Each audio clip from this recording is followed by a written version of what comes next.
Russell Wilson gets traded today. That's the bombshell. We'll lead with that. Coming back to Seattle is 2 first-round picks, including pick 9 in this year's draft. 2 second-round picks, which is significant, especially in this upcoming draft. There's going to be a lot of skill players, wide receivers available, and I want you to break that down for me. And then Noah Fant, gone. You know who I like on Denver Broncos to ascend as a top 12 tight end. Let's start with the big headline. What is Russell Wilson's fallout specifically for him going to Denver? I moved him up 1 spot in my quarterback rankings. From where to where? I moved him from number 15. I moved him ahead of Trevor Lawrence to number 14. Look, Alan, you know this too. Russell Wilson was a great quarterback for a long time. But since that first half of 2020, he has not been a very good NFL quarterback. Cover twos, the 2 high shells, that has killed Russell Wilson. It wasn't just that. So when teams started dropping safeties on him in the second half of his magical season in 2020, he couldn't get over the top anymore. We saw after the first few games last year when the league started to go more toward the covered 2 shells that were stopping Kansas City, it worked really well against Wilson. The problem is Wilson used to be able to buy time with his legs and create big explosive plays. He was never the quarterback that was going to matriculate the ball down the field. He was playing for the big chunk plays. Those have been taken away from him. The structure of the NFL defenses for the next 3 seasons, in my opinion, we are going to see 2 high shells. It's going to take the league a while to react to that. I think Russell Wilson has, worse weapons than he had in Seattle. Yeah, I think I was having that debate today with our good friend Kevin, the geek over at DFS Army, and he said, "Oh, this is gonna be great." I go, "Wait a second, this represents a downgrade. It doesn't mean that there's bad weapons. It's just DK Metcalf versus Courtland Sutton. I don't think that's really an argument. And Tyler Lockett versus Jerry Jeudy. We love the upside. We live in Dynasty. Oh my God, Jerry Jeudy, here we go. But if you're gonna bet any significant amount of money, who's gonna have more production, not even knowing the quarterback, I think the smart bet is on Tyler Lockett, even though the sexier bet is certainly on Jerry Jeudy. All right, so it was only a short season and a half ago that let Russ cook the 40 fantasy points a game. It looked like he did have that explosion. Why don't you think he could recreate that in Denver? So as I was saying earlier, he did that through 9 games of the let Russ cook season. And then defenses, they gave the Patrick Mahomes treatment that we saw in 2021. They gave that to Russell Wilson in the latter stages of 2020. And as I said before, it was putting an extra safety high. It was basically saying, we are not letting anybody get behind us. Oh, once in a while, somebody sneaks through. That happens.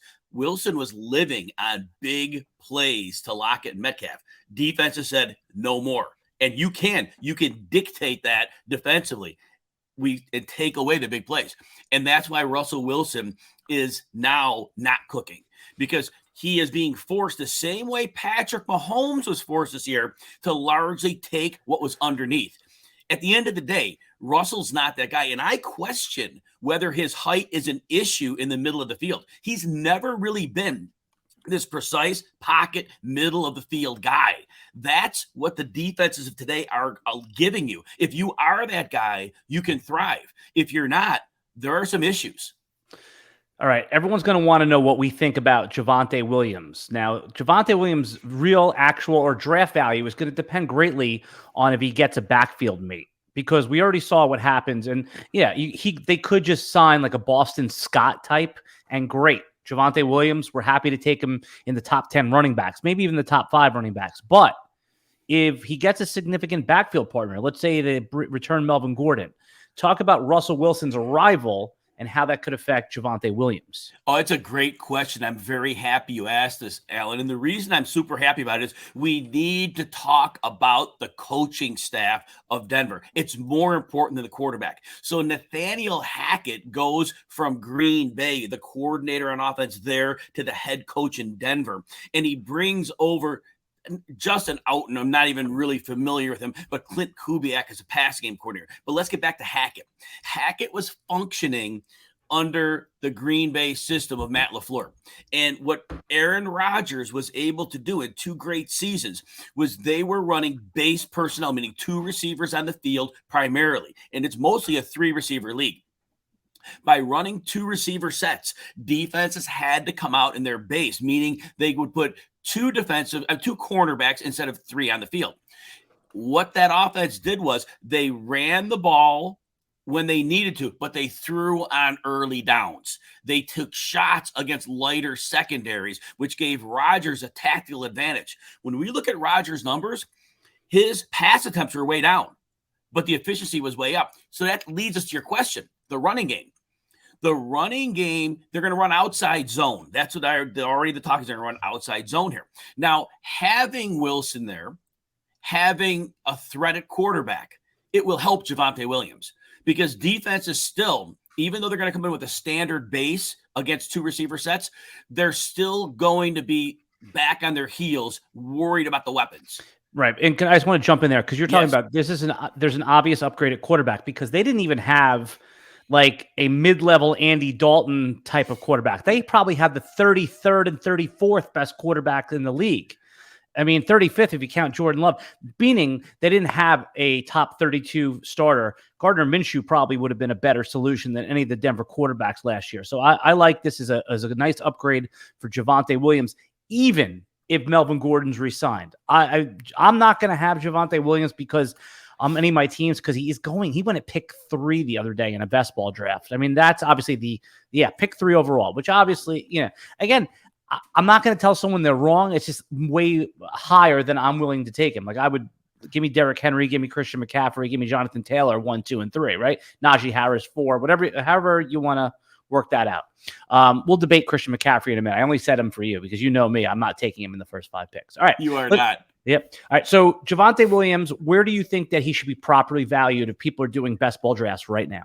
Look, I have him as my running back 6, and I know that's going to be aggressive for a lot of people. He only had 203 carries, 53 targets. He was in that strict timeshare at Melvin Gordon. But look, he had a 96th percentile broken tackle rate, 94th percentile yards after contact. Even in his athletic testing coming into the league, 70th percentile agility, 77th explosiveness. Look, this guy can play. They have to give him a chance. He's young. When you have a young running back and they see what they've got, I don't know if they want to bring somebody in to lessen his load. I think as a rookie, they didn't know what they had. But they owed it to Melvin Gordon, who was a good back, to give him significant work. They have no excuse now to not pass 75% of the work to Javonte Williams. He's that good, and they have to bring him on the field because they invested in him. They spent a fairly high draft pick on him, Alan. Yeah, and they jumped up to get him because they thought that the Dolphins were going to grab him. So they're going to use him right here. And I think Denver understands that this is the Super Bowl window right now. It doesn't matter that they're in a division with all those other great quarterbacks. With the 7 playoff teams, they can certainly get in. All right, Courtland Sutton. He stands, in my view, to gain the most out of any of the non-quarterbacks, running backs in this. Where you get... Break him down a little bit. Why was he so disappointing last year? I mean, obviously the quarterback play, but you got to be a little bit higher on Courtland Sutton now, right? So you bring up the great point. Yes, last year quarterback play was the problem. Was it any better a couple of years ago when he did well, right? It was still bad. So he's done well with bad quarterback play, but last season he went through the floor. And the one primary thing was I noticed in his first 3 years of his career, his yards per target went from 8.4 to 8.9 to 11. Last year down to 7.9. More dinking and dunking because the quarterback play. They weren't going to be taking shots, and the quarterback didn't want to get hit, and they were running shorter routes. And so that was part of the problem because Courtland Sutton had averaged 17 plays of 20 or more yards in his first 2 years. He only had 9 of those last year. Again, shorter depth of target. Now, here's the conundrum we're in. Yes, Sutton can win in a lot of different ways, but primarily I see him at his best as a downfield target, down the sideline. You know, he has some receiver traits of an X, but I think he's more of a Z. Well, DK Metcalf could not get going consistently with Russell Wilson. Courtland Sutton may be placed in a similar role, but he is nowhere near that player. Yep. And so I'm very concerned. Now, one thing, Alan, the Broncos have a better offensive line. The Seahawks were ranked 25th on the offensive line of pass blocking per PFF. Denver was ranked 9th. That's where Courtland Sutton's window is. If Wilson has a little more time, despite the cover 2 and the high shells, Sutton may get more opportunity. So I moved him up from wide receiver 32 up to 28. Ooh, okay, good. You have him in the same range I had him. I had him at wide receiver 40. I was a little lower on him because I thought I wasn't sure what they were going to do quarterback. I put him at wide receiver 25. So that's not that. Basically, right, outside the top end wide receivers, right? But he's in the first couple of drafts. If you do some best ball, I try to do at least 1 or 2 a week. Just even at the $3 ones, you're going to see Courtland Sutton go up. But you know who you're going to see really fly up the board? I'm suspicious that we're going to see Jerry Jeudy in the 3rd round, at least as a reactionary pick, and then maybe it'll come back down. Break him down. Does this help him? And where do you see Jerry Jeudy's ADP falling over the next few weeks?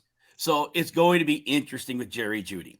Now, because Nathaniel Hackett's the head coach now, I believe we'll see a lot of 2 receiver sets, which actually is Judy's benefit. Because I think being 2 receiver sets, you don't really have a slot. You've got your 2 outside guys. You could align them inside. So I think having outside receivers is more beneficial to Jeudy because, again, yes, there will be throws in the middle of the field. I don't think that's Russell Wilson's sweet spot. So I think if Jeudy is an outside receiver, I think he has better traction there. Now, as a player, though, I think Jeudy is best optimized in the slot. So I think we're not playing to Judy's absolute strengths, but the upgraded quarterback will certainly be helpful. I do think the play action, we're going to see a lot of play action in this offense.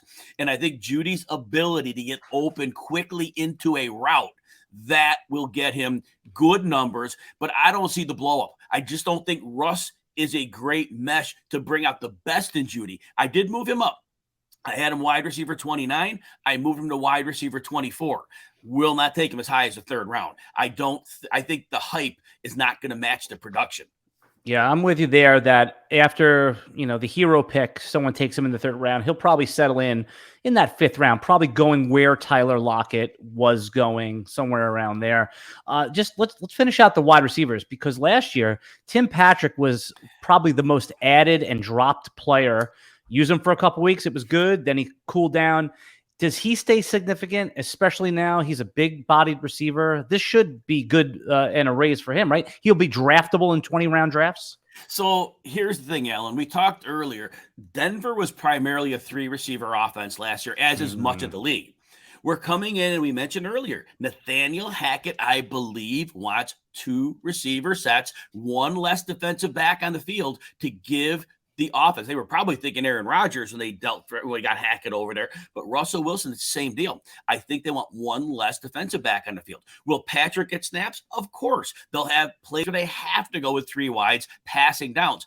I think Patrick's potential snap share took a big hit with the addition of Nathaniel Hackett. So I think he's the player. He'll have a few spike weeks because he's a very good player. But I don't think he's stealing snaps away in 2 receiver sets from Jerry, Jeudy, and Courtland Sutton. So I think we're going to see a lot of volatility from Tim Patrick.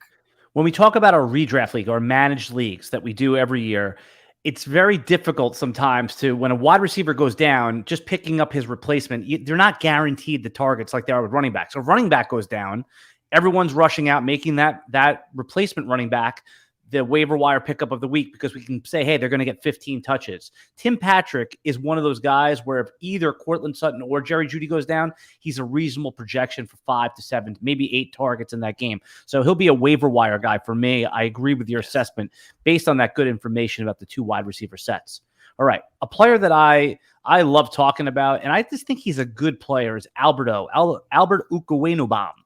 And again, I think I said it right. I'm not sure. Well, I know you know how to pronounce it. How do you say it? It's Albert Okwuegbunam. I think we all think we're right. I think all of us are probably wrong. Me included, right? I say Okwuegbunam, but I know Mario says it different. No, so you know what? We do our best, and we hope Albert doesn't get upset with us, but we do our best. Yeah, okay. But respect to Alberto. He's a good player. And actually, even in horrible conditions with limited snaps, he produced like 300 plus yards. He had a couple scores. I always liked him as a player, even when I saw some highlights of him in college. Now, Noah Fant, a former first-round pick, is gone. He's being shipped out. He's the starting tight end. He's heading into year 3. He falls in that tight end bucket for me, where you could rank him anywhere from tight end 8 to tight end 15. A little later if you want. Some people have him later, but I have him at tight end 12.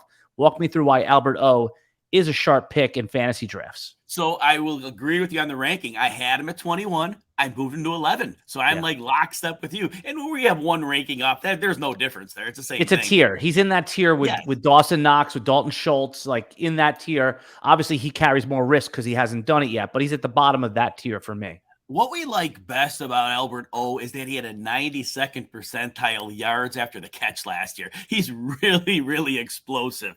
And obviously, he'll be a full-time player. He was on the short end of snaps with Noah Fant. And so that was the main problem. He didn't have more than 5 targets in a game last year. So the targets were low. But he did have games where he produced when he was given the opportunity. Now, there's been a narrative for probably a decade. Russell Wilson's probably been around about that long, if not longer. But it's that Wilson is great for the tight end. I don't see that consistent narrative. I used to be where he would buy time. And, of course, the tight end then eventually trickles down the field, and then he would throw one up, and Will Dissly would get a 50-yard catch, Jacob Hollister, whoever the flavor of the day was. And I think that's not who Russell is right now. He's not the swashbuckling time buyer in the pocket anymore. And so I think Albert O's in a great spot. But I think the narrative that Russell Wilson is a tight end whisperer, I think that is misguided. But that said, Albert O, with his ability down the seam, that's where it's going to be helpful, Alan, because, again, the 2 receivers that Denver have are going to command attention. And when Albert O slips out and the safeties have to be concerned with Jeudy and especially Sutton, that's where Albert O strikes. So it may not be this thing where Russell's the tight end whisperer, but I think the running after the catch, I think the targets aren't going to be super high, but they're going to be efficient. And so when we say tight end 11, we're going to have some weeks that aren't great because the targets are going to be low. But I think we're going to have enough good weeks that we're happy that we select him in that range. Albert O is certainly going to be draftable in your best ball leagues. I mean, right now he wasn't even getting drafted. He didn't have an ADP. And if you might be able to sneak him in the 15th, 16th round, you go Travis Kelce or your elite tight end early, whoever that is, Kyle Pitts. You could wait till the later rounds, add him as a nice little backup. I like that play right now. I'm sure that'll become, it's going to be talked about. So if you're in a best ball right now, it might be a good pick. All right, let's go over to the other side. Seattle. They lost Russell Wilson. What does this mean for DK Metcalf? I was taking him in the 2nd round. Can I still do it? You know what? In a speculative basis, yes, here's why. I think he's getting traded. I heard a whisper about 3 or 4 weeks ago as I was reading the wires, and it was one of those reports that we're not actively shopping him, but we might listen for offers. Well, we know Pete Carroll's a liar. He said he wasn't shopping Russell Wilson, so you can't take Yeah. Okay, so go ahead. Continue with this. Yes, but look, I had mentioned this, and maybe it was a show with us, but regardless, I mentioned that I thought Seattle would deal Russell Wilson. I said they would come to a point where they realize we're not going anywhere. This is our last chance to sell Russell before his value goes down more. He's a declining quarterback. And I felt they would finally have a moment of clarity. They would trade it because they could restock their team and start over. Well, their defense has been whittled away from years. They're not a good defense anymore. Now they don't have a quarterback. DK Metcalf is somebody they could deal on a rookie deal, and they could definitely get some draft capital for him, I would think. And I think that would be great as a part of that rebuild. They need to blow it up. They can't trade Tyler Lockett. We'll talk about him later because of his contract. But DK Metcalf, very movable on a rookie deal. So give me 1 or 2 teams that you can see that are viable landing spots that have the ammunition to go get DK Metcalf. There are, after we just saw the Rams win a Super Bowl because they traded high-end draft picks. I'm not saying every team is going to do this, but any team that is a contender and realizes, we could get this guy, in the latter stages of his rookie deal. Yes, we're going to have to pay him. We're going to have to give him a raise soon. But I think the fact that you would give up for an established player. Now, some people might question whether he's established or not. I'm not in that camp. I think to name a team would be tough because I don't know. How about this? Let me give you a couple, and then you tell me yes or no. Yes. If you're Atlanta, would you give up pick 8 for him, given that you just lost Calvin Ridley? No. I think they're in a rebuild, and they're probably beyond the point where they had a receiver. So no. Okay. If you're a Washington football team and you're quarterback needy, you're sitting there at 11, would you do it? Yes, I think so. And I think that as an organization, they want to go that route. Minnesota may see an opportunity to take this division with Aaron Rodgers gone. They have pick 12. Would you give your pick 12 plus a little more to get DK Metcalf, pair him with Justin Jefferson? Yes, I would do that. They probably won't trade the 12 pick, but I would do that because I think offensively they could do a lot of damage. And even though their defense is not good, they could compete with an offense that had him and Justin Jefferson. So I think it would cost them the 12 pick, though. There's no way that, that's just what it would cost. Yes. And the last one I want to ask you about, someone that's on the fringe of the playoffs, so the Cleveland Browns, they own pick 13. Do you think that they would be wise to give that up for someone like DK Metcalf to pair with Baker Mayfield? I don't think they will because they've gone down the route of bringing in Odell Beckham, and Baker Mayfield couldn't get anything out of him. I think the concern is that what they need to fix is well beyond the receiver position. They've got to get a quarterback fix first. So I don't think they would. Listen, Baker Mayfield is this is the year he's going to have to show it. I think that they're in on Baker because just because there's no alternatives. So they need someone for him to throw to. Jarvis Landry may or may not be back. They have Donovan Peoples-Jones. They need something. So I like them to at least hit the free agent market. So, all right, let's continue with the fallout from the Russell Wilson trade. You talked about Tyler Lockett's contract. I want to hear about this because I was thinking that they might try to move Lockett. I didn't look up his sport track and see where he's at. So break down his contract and what does this mean? Because he was one of my favorite 5th and 6th round picks. It doesn't sound like you want him anymore. He signed through 2025. And so what happens is when you trade a player, it's the same as releasing him in terms of any bonus money, any roster bonuses, any all those the non-base the dead cap stuff. Yes, like it still counts against your cap. Basically, they'd be hit for $31 million if they dealt him this year. That's a too big of a hit to take. $31 million is massive. Yeah. Now the year they could get out from him doesn't help them. Now 2024 they can get with a $14 million hit, which would be palatable. But obviously that's not our conversation here. But yeah, a $31 million hit. I don't think there's any scenario they can withstand that hit. All right. So what are you going to do with him for fantasy? Is he even in your radar right now? I mean, obviously it's going to be dependent on the quarterback. I don't think any of us think Drew Lock's quarterback, but what if, I'm just trying to think out loud here. Okay. They have the option to get a rookie at 9, right? They have the option. We talked about Watson is out there. You don't think that they're going to do that because they're in full rebuild. How about the Mitch Trubisky types? There's Jimmy Garoppolo's name has been floated on every trade that you could think of, but Mitch Trubisky would just be signing. He wouldn't have to give up draft capital. Someone like him or Marcus Mariota, does that make a difference for you? So in terms of Tyler Lockett, which was a good question, look, Lockett plays a lot of slot. We know he runs deep out of the slot, but he's a very versatile receiver. We mentioned earlier the cover 2 defenses. The middle of the field, teams are giving you that. So I think regardless, if they have any competent signal caller, Lockett is going to compile in the middle of the field. So I moved him only down from wide receiver 29 to wide receiver 32.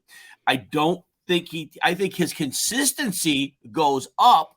Right. But the spike games go down. Last year, he had 7 games with less than 35 yards. 7 games at 96 or more. There was no middle class, right? Everything was 35 or less or 96 or more. I think now we see more of those 50-yard efforts. And like Brandon Cooks of last year. That's, I think, what we're getting with Lockett. I always call Tyler Lockett poor man's Will Fuller as far as his volatility. Will Fuller wins you a week, but Tyler Lockett had a couple of those 50-point weeks himself. Always perennial underrated. I like Tyler Lockett. All right, let's go to the Aaron Rodgers portion today. So, by the way, did we? You know what? Let's go one more. Rashad Penny just stays wherever you had Rashad Penny, right? If you liked Rashad Penny as your RB18, you have him as RB18. This doesn't really change for him, right? I mean, he's a free agent. And I'm assuming he signs. If somebody's willing to pay him money, he's gone. I don't think the Seahawks are going to, the Seahawks are probably not going to pay him. They didn't renew his 5th-year option. I'm sure they love what they saw on the stretch. But But yeah, for right now, I guess we'll assume he stays there, and I don't think it impacts his value. Chris Carson, I think the worst place for him to be is Seattle, because I don't trust Pete Carroll to not put Chris Carson back in a lead role with a fused neck. Yeah. So I don't. Chris Carson's not. He's going in the 10th round of these drafts, and I think it's a lot of times it's just an auto pick, because I don't think anyone would proactively pick him before the 12th or 14th round. He could move up if he's named a starter. All right, let's move over to Aaron Rodgers. Some people were surprised. I was not. You always thought he could be moved, but he signed the long-term deal. I mean, who knows? In the NFL, there's nothing long-term. It's probably a 1-year deal when you look at the fine print. But he's back. All right. That Davante Adams was franchise tag.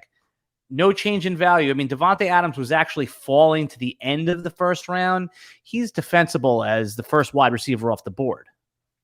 Absolutely, yes. And honestly, I have him ahead of Cooper Kupp now. There was a stretch. It was the last 2 regular season games and the wild card game. Cooper Kupp, after seeing double digits almost in every game except for one, had 7, 7, and 7. I believe that's where Sean McVay wants to end up going. He wants to get healthy Akers back in next year. I think they want to run more. I think they don't want to be throwing 13, 15 times to Cooper Kupp. That the 3-game stretch of 7 targets scares me. Davante Adams, we know that chemistry with Rodgers, there is no secondary option. Yeah. And so I think that I am going to put Kupp just behind Adams. They're both great. They're both top 8 fantasy picks next year. And if you're a wide receiver person, you don't trust the running backs after Jonathan Taylor, they're pick 2 and 3. Nobody would blink an eye at that. Correct. All right. Let's just hit on a couple other things before we bounce out of here, Jim. Is there anyone on Seattle, on Green Bay that we didn't talk about that you think changes value? I mean, the running backs on Green Bay probably stay where they are. Nothing changes there. Aaron Jones is probably a great 3rd-round pick. He's probably going to fall right in the Zeke Elliott, area of RB, like 12 or 13, maybe 8 for you? I don't know. Where do you have Aaron Jones? You know what? I am very nervous about Aaron Jones. I want to point out a couple things from last year real quick here. So, look, his numbers are always great. Last year he had 1,190 total yards. He had 10 touchdowns. It was a great thing. His yards per carry are starting to go down. He had a 5.5 yards per carry in 3 of his first 4 years. And then over the last 3, it's 4.6 to 4.7. So he's taking a little ding there. I didn't like how much work A.J. Dillon was getting. Now, he got more work than Jamal Williams had back in the day. And Aaron Jones has been super efficient, and it's been saving him. His broken tackle rate was 82nd percentile, yards after contact, 84th. So he's very strong. Like you're saying, I've got him as a borderline running back 1 because too much work is being taken away from him. Give me the 2 go. So where do you have him? RB 13 right now? Let me give you my exact number here. Click my running back. Click here. I have Aaron Jones as running back 13. And who's your running back 11 and 12? Alvin Kamara at 11. And I can't quit this guy. I have Antonio Gibson at 12. That may change, but I love Gibson. Yeah, I think that's low. I actually think I have Gibson in the 8-9 area. I have to take a look, but there's nothing changing there. If anything, they're going to upgrade the quarterback position, but a conversation for another day. Yeah. Other news that hit this week we could talk about before we end the stream is Calvin Ridley. Obviously, he'll be out for the entire year, at least. It says it's an indefinite suspension. Does this change your ranking for Kyle Pitts? Where did you have him, and where do you have him now? Being that, is he going to get 150 to 160 targets this year? Well, basically, he played most of the season without Ridley anyway last year. Right. So is it really changing, right? And the problem is, I think Pitts actually needs to have a good receiver on the team. That's why I said DK Metcalf. Right. And that would make sense. And I totally get that. It take a little pressure off of Pitts, right? And I still have him as a tight end too. Kelsey's numbers went down across the board. His playoff numbers were sick last year. So I can't say it's decline because he showed at the very point of the season where he'd be at his worst. He was back to being at his best. But it's neck and neck. But Pitts had over 1,000 yards as a rookie. Scored once because the offense was so bad. Right. So the offense isn't going to get much better. The line still stinks. Matt Ryan's another year older. And I just don't think with Pitt's going to get a lot of attention. So he's still going to be very, very good for fantasy. I think his situation keeps him from being the absolute smasher that he could be. When we're talking about the QB carousel, I think that Matt Ryan's a candidate to be traded on draft day at pick 8. Just something to keep an eye on. If they do go into full rebuilds, they could take a rookie quarterback, which they didn't do last year. Matt Ryan could, there's a lot of teams like the Steelers who might be interested in Matt Ryan. We'll have to see. We'll save that for another day. But let's keep this live stream tight. We talked about the Russell Wilson trade fallout. Anything else with that fallout or any other big news you want to discuss before we sign it off? No, I just was surprised that Chris Godwin got franchised. He tore his ACL late in the season. Why were you surprised about that? Why? Tom Brady's gone. Their cap is a nightmare. They had to let one of their corners, Carlton Davis, they had to let him walk now. I think ultimately with the flux at quarterback, they may have been better off keeping Carlton Davis and drafting a receiver. Right. You're saying because Chris Godwin certainly won't play in the first month of the season. That's almost certain. And there's a chance he probably won't play until week 10. It seems like these ACLs, they get shorter and shorter, the time, recovery time. But, with a receiver, it takes some catch-up time. I agree there, too. One last thing I saw was that Mike Williams, he's back with the Chargers. I think that was expected. Where do you have Mike Williams in your rankings for 2022? Let me get my receiver link here. So Mike Williams, an interesting one because when they used him properly in the beginning of the season, I want to say he had 80 plus yards in like 3 of his first 4 games. And then they started going away from him. Yeah. And I never understood that. And then late in the season, they came back to him and it was working.